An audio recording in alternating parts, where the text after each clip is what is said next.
Hi, I'm Mr. Otway and this is an Ossett History podcast, this time focused on the railroads.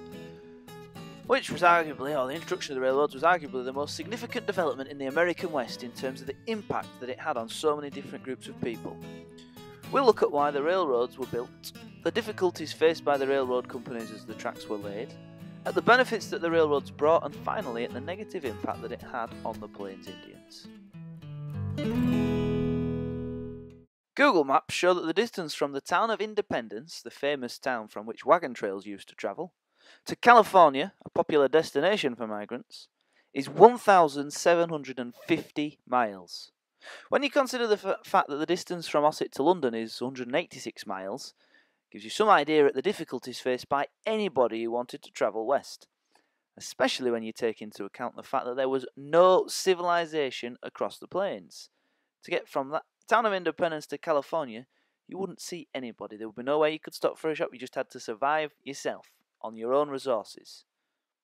This might also help to explain why the West was wild, as with only very slow travel possible and at such extreme distances, it was always going to be difficult for the government in the East to keep control of the West, especially in terms of law and order. It was obvious that the railroads would be a great advantage to very many people, for the government, for the migrants, and for those already living in the West. But it's also easy to see the difficulties of building the railroads was going to be a very difficult task, to say the least. And hopefully you can also see why it wasn't until the 1860s that the railroads, or the railroad companies, took on the task of building the railroads to the West.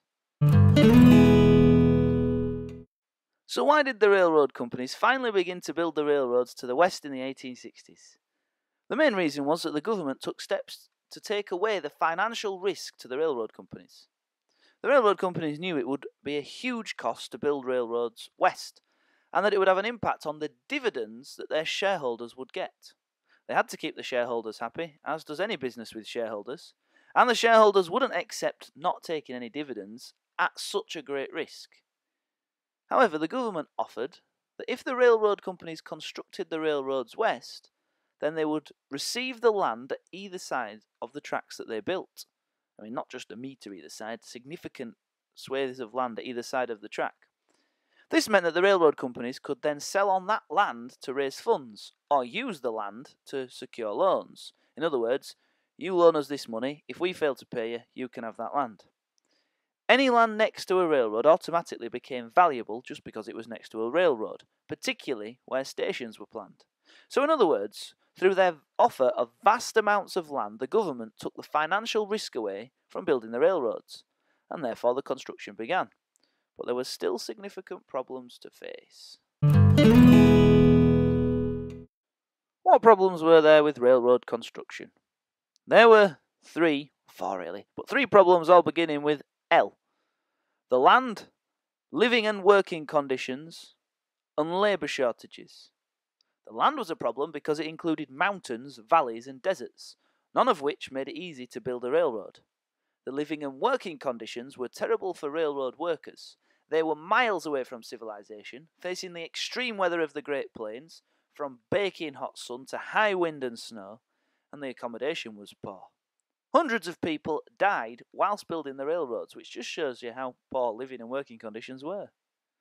Given that living conditions were so poor, it's not surprising that there were labour shortages. People did not want to work in constructing the railroads in such conditions.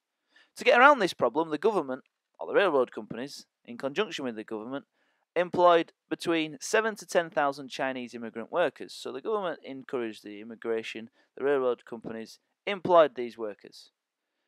There was another problem that didn't begin with L, which upsets me, so I'm going to call it the problem of Lindians. It's the Indians, really. The railroads were a far bigger problem to the Indians than they were to the railroad companies, and as such the Indians often decided their best policy was to try to disrupt or stop construction through attacking the construction workers. So in summary, you had the problems of the land being difficult to build on, the poor living and working conditions, the labour shortage, and the Lindians, or Indians. It should be noted that despite the problems faced by railroad companies, they still managed to build an average of 11 kilometres of track a day. An amazing achievement considering many of us don't walk 11 kilometres in total in a week. So what benefits did the railroads bring? We've already mentioned the railroads a number of times in other podcasts, precisely because of the benefits they brought. By 1890, there were over 300,000 kilometres of railroad track in the USA, most of which was found across the Great Plains or in the West. Here's a list of the benefits. The actual construction of the hundreds of thousands of miles of track created a great many jobs. The demands for raw materials, such as steel for the tracks or wood for the sleepers, meant that other industries benefited from receiving orders for materials from the railroad companies. And this would also have meant that they had to take on more workers to fulfill the orders, resulting in more jobs, so it had a knock-on effect. It made it easier for the government to bring federal law and order to the West. Essential technologies could reach the homesteaders and ranchers on the plains, on the railroads. Things like barbed wire, mechanical reapers, which are the machines used to chop down the crops, or the crucial wind pumps for drawing water sources from deep underground. It also meant that agricultural produce could be sold in the east. So, for example, homesteaders could sell their crops by popping them on the train, transporting them to the cities where people would want to buy them, and ranchers could do the same, or the cattle drivers, before the ranchers, could sell their cattle in the east.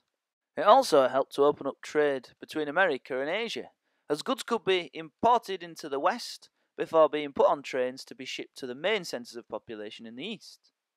So the railroads brought huge benefits to thousands, if not millions, of people across America, and in the West in particular, who before the railroads had been very isolated. The railroads weren't great for everybody, though. To many, it could be seen as a turning point in relations between the white settlers and the Plains Indians, as the railroads brought huge problems for the Plains Indians. And as a result, the Plains Indians became increasingly hostile and carried out more attacks on settlers or railroad builders. The problems can be listed here. The railroads crossed the Great Plains, disrupting the buffalo herds and blocking their traditional migration paths. As we know, the buffalo were vital to Plains Indian life.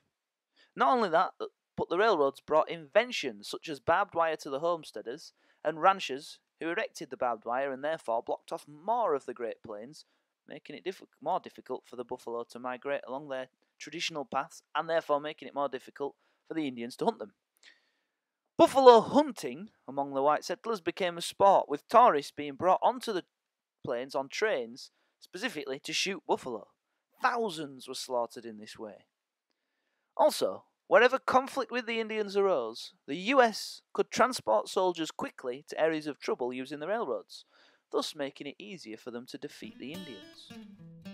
So the railroads brought massive benefits for white settlers at the expense of the Indians, who must have hated the railroads for playing a big part in the destruction of their way of life. I've been Mr. Otway, and this was an Aussie History Podcast.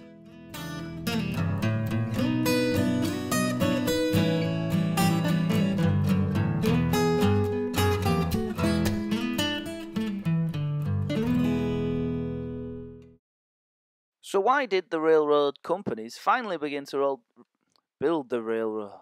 Dearie me. When the railroad companies finally began to build the railroads to the west in the 1860s, the main reason... dearie me.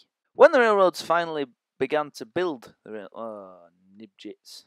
So in summary, you had the problems of land, labour and working conditions... No, not silly me.